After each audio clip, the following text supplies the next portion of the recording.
দুটো গাছ রয়েছে, একটা 12 মাসি, সেটাও যদি চিনতে পারেন আমাকে বলবেন, আর একটা সিজনাল। দেখা যাক ভেতরে কি রয়েছে।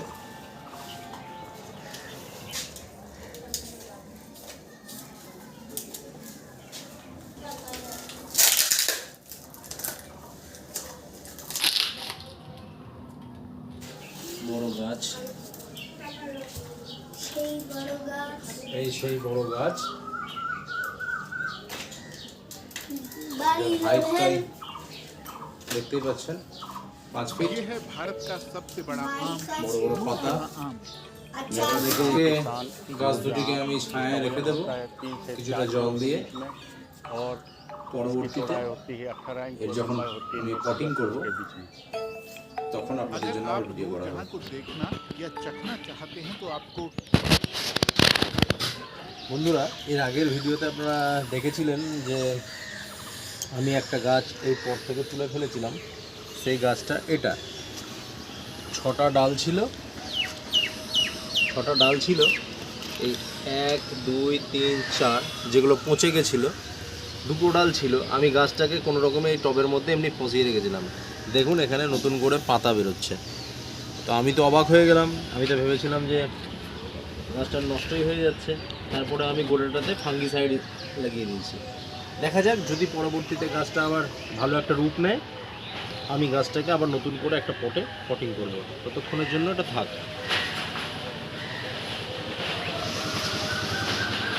চলুন এবার আমি এই গাছটাকে পটিংয়ের ব্যবস্থা করি।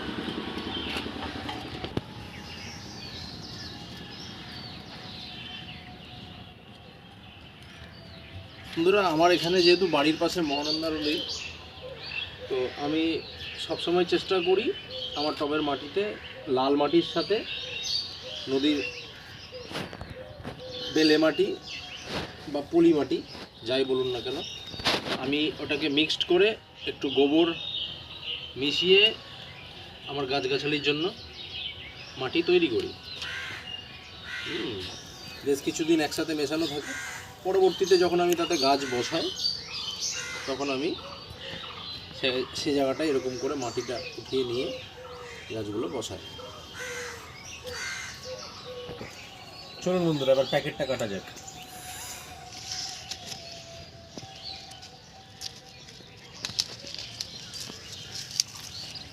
গাছটা লাগানোর আগে আমি একটা জিনিস বলি বন্ধুরা, গাছটা একটা, আমি নার্সারির নাম বলছি না, গাছটা যে এসছে দেখুন আপনারা,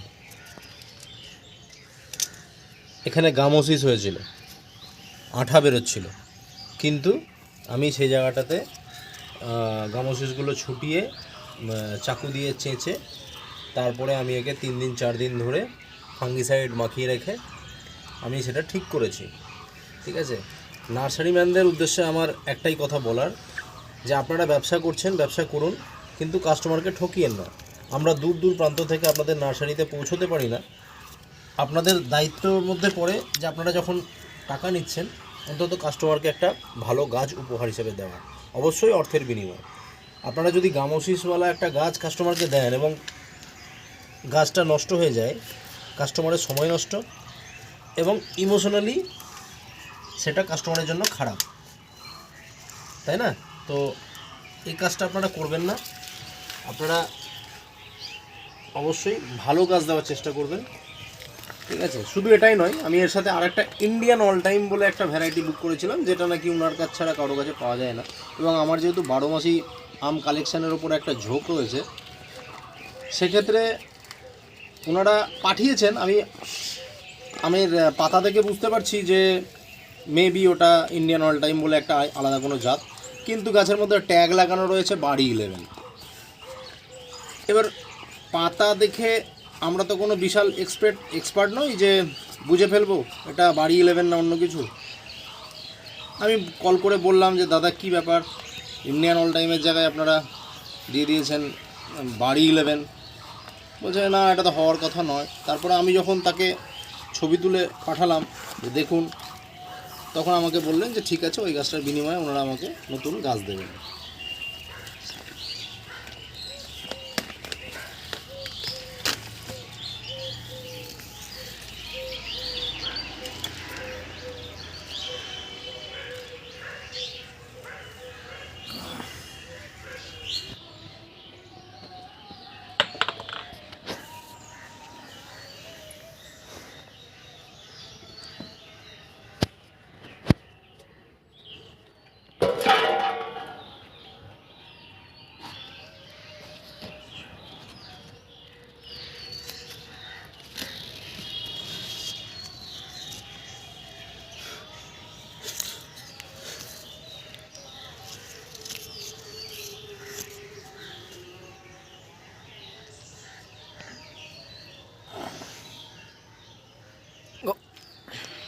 তো গাছ বসানোর কাজ মোটামুটি শেষ।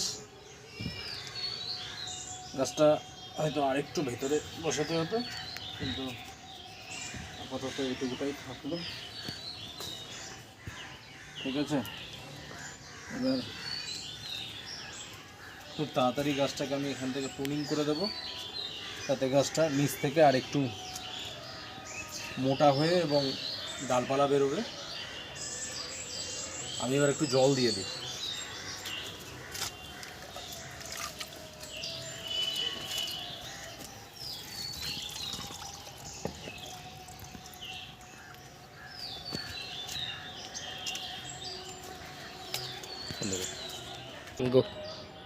তো বন্ধুরা, গাছটা লাগানো হয়ে গেছে।